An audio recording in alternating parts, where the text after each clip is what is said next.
നമസ്കാരം. അപ്പോൾ ഞാൻ ഇന്ന് വന്നിരിക്കുന്നത് മഹേഷ് ഗുരുജിയുടെ എൻലൈറ്റ്മെന്റ് ദീക്ഷയെ കുറിച്ച് പറയാനാണ്. അപ്പോൾ എല്ലാവരും ചോദിക്കുന്നുണ്ട്, എന്താണ് ഈ എൻലൈറ്റ്മെന്റ് ദീക്ഷ, ഈ ദീക്ഷ എന്ന് പറഞ്ഞാൽ എന്താണെന്നൊക്കെ.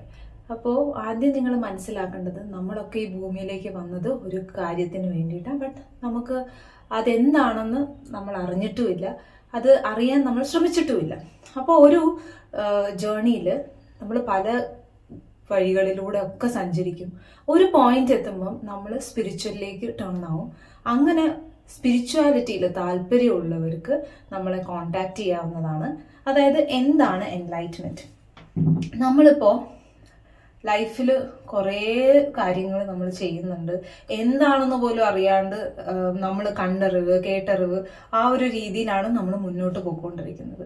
അപ്പോൾ ഒരു ഘട്ടം എത്തുമ്പോൾ V will be like clueless, എന്ത് ചെയ്യണം മുന്നോട്ട്, എന്ത് ഡിസിഷൻ എടുക്കണം, ഇതൊക്കെ ഭയങ്കര ഒരു പ്രോബ്ലം ആയിരിക്കും. അപ്പൊ ആ ഒരു ഘട്ടത്തിൽ നമുക്കൊരു വഴികാട്ടിയായിട്ട്, അല്ലെങ്കിൽ നമ്മളെ ഒന്ന് ഒരു മെന്ററായിട്ട്, അല്ലെങ്കിൽ നമ്മൾക്കൊരു സപ്പോർട്ടായിട്ട് ഒരു ഗുരു ഉണ്ടെങ്കിൽ then our path will be proper. അതായത് നമുക്കിപ്പോ ഒരു കാട്ടിലേക്ക് ഇറങ്ങുമ്പോൾ ആ ഫോറസ്റ്റിൽ പല ലൈക്ക് വന്യമൃഗങ്ങൾ ഉണ്ടായിരിക്കും, വിച്ച് ഇസ് നമുക്ക് ഡേഞ്ചർ ആയിട്ടുള്ളത്. അപ്പം നമുക്ക് അതിന്റെ വഴികൾ അറിയത്തില്ല. പക്ഷെ ഒരു ഗുരു ഉണ്ടെങ്കിൽ നമുക്ക് ആ കാടിന്റെ, ബിക്കോസ് ഓൾറെഡി സഞ്ചരിച്ച ഒരു ഗുരു, ഹി നോസ് ദ പാത്ത്, എങ്ങനെ പോയാൽ ഇതുവഴി പോയി കഴിഞ്ഞാൽ ഒരു പ്രശ്നമുണ്ട്, ഇങ്ങനെ പോയി കഴിഞ്ഞാൽ ഇറ്റ് ഇസ് ഗുഡ് എന്ന്. അപ്പം സഞ്ചരിച്ച ഒരു ഗുരു ഉണ്ടെങ്കിൽ നമുക്ക് it will be easy for us to reach our destiny. അപ്പം അങ്ങനെ ഒരു വഴികാട്ടിയാണ് മഹേഷ് ഗുരുജിയുടെ ആ ഒരു എൻലൈറ്റ്മെന്റ് ദീക്ഷ. അപ്പം നമ്മളിവിടെ ജനിച്ച് വീഴുന്നു കഴിയുമ്പം, അല്ലെങ്കിൽ അതിനു മുന്നേ നമ്മുടെ പാസ്റ്റ് ലൈഫിൽ ഒക്കെ ചെയ്തു കൂട്ടിയ കുറെ കർമ്മങ്ങളും കാര്യങ്ങളും ഒക്കെ ഉണ്ടാവും. അപ്പൊ അതൊക്കെ നമ്മളുടെ ഓറയിൽ, അതെങ്കിൽ നമ്മുടെ സോളിലെല്ലാം അടങ്ങി കിടക്കുകയാണ്. അപ്പൊ അതൊക്കെ കാരണമാണ് വി ആർ ലൈക്ക് സഫറിങ്, നമുക്ക് എല്ലാം പ്രോബ്ലം ആയിട്ട് വരുന്നതും ഒക്കെ അതിന്റെ ഒരു കാരണം കൊണ്ടാണ്. കുറെ ദോഷങ്ങളുണ്ടാവും, അതായത് കർമ്മദോഷം, ദൃഷ്ടിദോഷം, ചിലപ്പോൾ നമ്മൾ സംസാരിക്കുന്നതിലൂടെ ഉണ്ടാവുന്ന കുറെ ദോഷങ്ങള്, പിന്നെ എന്താ പറയാ, അങ്ങനെ കുറെ സംഭവങ്ങളുണ്ട്. അപ്പൊ നാഗദോഷമൊക്കെ ഉണ്ട്. അപ്പൊ നാഗദോഷത്തിനെ കുറിച്ച് ഒരു വീഡിയോ ഞാൻ ഓൾറെഡി ഇട്ടിട്ടുണ്ടായിരുന്നു. എന്താണ് നാഗദോഷം? നമ്മളൊക്കെ വിചാരിക്കുന്ന പോലെ ആ ഒരു സർപ്പത്തിന്റെ ആ ഒരു ദോഷമല്ല. അതായത് നമ്മളിൽ ഉള്ളില്, ഞാൻ എപ്പോഴും പറയാറ്, നമ്മൾ ഉള്ളിലേക്ക് കുറച്ച് ഇന്നറിലേക്ക് പോയി കഴിയുമ്പോൾ വി വിൽ നോ നമ്മൾ എന്താണ്, എന്തിനു വേണ്ടിയിട്ടാ വന്നിരിക്കുന്നതെന്നൊക്കെ.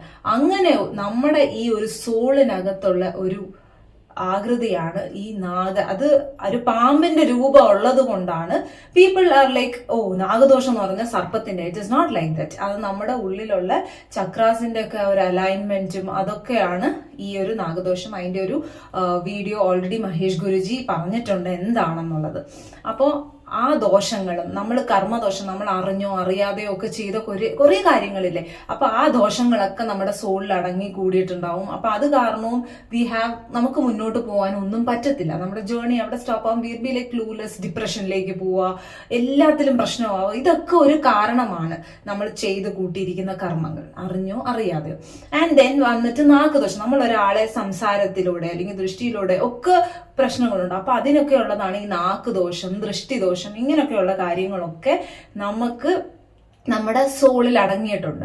ഈ ഒരു സംഭവത്തിനെയാണ് മഹേഷ് ഗുരുജി അവരുടെ ഹീലിംഗിലൂടെ ഇറ്റ് വിൽ ബി ക്ലിയർഡ്. അപ്പൊ നമുക്ക് എന്തൊക്കെ ദോഷങ്ങളാണ് ഉണ്ടായിരുന്നത് അതെല്ലാം പൂർണ്ണമായിട്ടും നമ്മുടെ സോളിൽ നിന്ന് എടുത്ത് മാറ്റി. ആൻഡ് നെഗറ്റീവ് സോൾ, ആ നെഗറ്റീവ് സോളിനെ കുറിച്ചും ഞാൻ ഒരുപാട് വീഡിയോസ് ചെയ്തിട്ടുണ്ട്.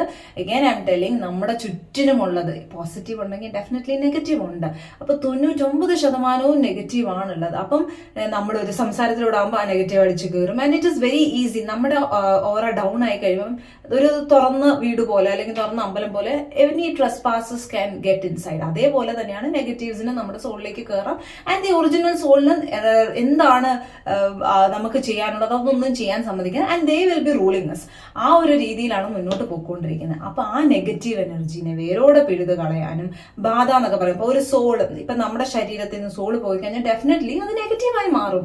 പിന്നെ ആ ഒരു നെഗറ്റീവ്, ഇപ്പം നമ്മൾ എൻലൈറ്റ്മെന്റ് ആയ ഒരു സോൾ ആണെങ്കിൽ ഡെഫിനറ്റ്ലി നമ്മൾ അലഞ്ഞു നടക്കത്തില്ല. We will be directly like നമുക്ക് റീബർത്ത് വേണോ, ഇറ്റ് ഇസ് നമുക്ക് തീരുമാനിക്കാം whether we have to come back or ഇനി നമുക്ക് ചെയ്ത് തീർക്കാനാണെങ്കിൽ വിൽ കം ബാക്ക്.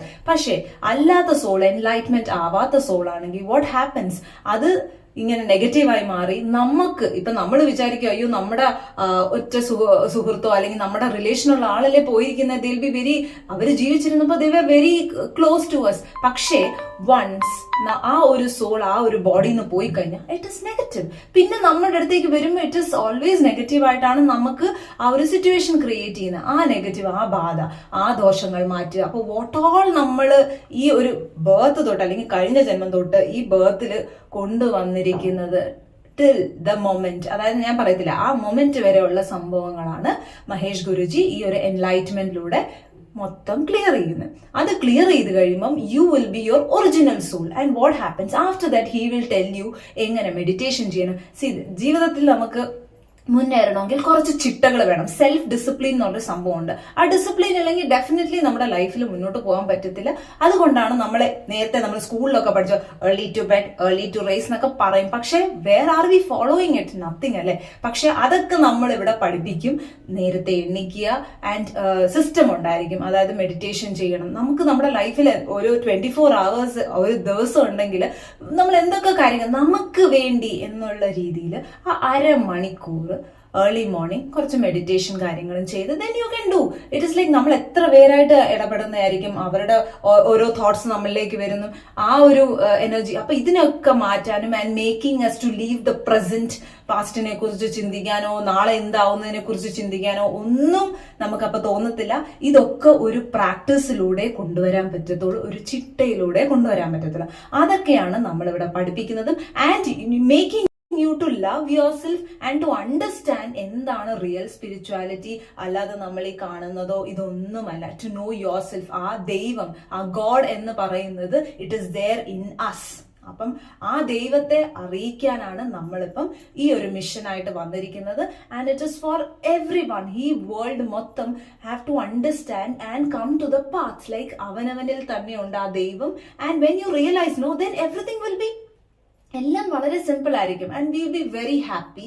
ആൻഡ് ആ ഒരു സെൽഫ് ഡിസിപ്ലിനും എല്ലാം കൂടെയാണ് ഇതിൽ നമ്മൾ പഠിപ്പിക്കുന്നത്.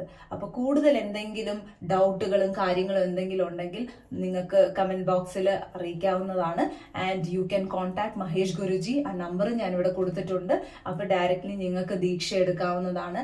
And then your life will be like throughout your life. Then അവർ നമ്മളെ കൂടെ ഒരു എന്താ പറയുന്ന ഒരു ഗൈഡ് പോലെ അല്ലെങ്കിൽ ഒരു മെന്റർ പോലെ, ഒരു ഗോഡ് ഫാദർ പോലെ നമ്മുടെ കൂടെ തന്നെ ഉണ്ടാവും life long. It is not like ദീക്ഷ എടുത്തു കഴിഞ്ഞാൽ no you are left, no till your end. എന്ന് നമ്മൾ ആ കൂടെ തന്നെ നിങ്ങൾക്ക് ഒരു വഴികാട്ടിയെ പോലെ നിൽക്കുന്നതായിരിക്കും. അപ്പം ഇനി അടുത്തൊരു സ്പിരിച്വൽ ടോക്കുമായിട്ട് കാണുന്നവരെ നന്ദി, നമസ്കാരം.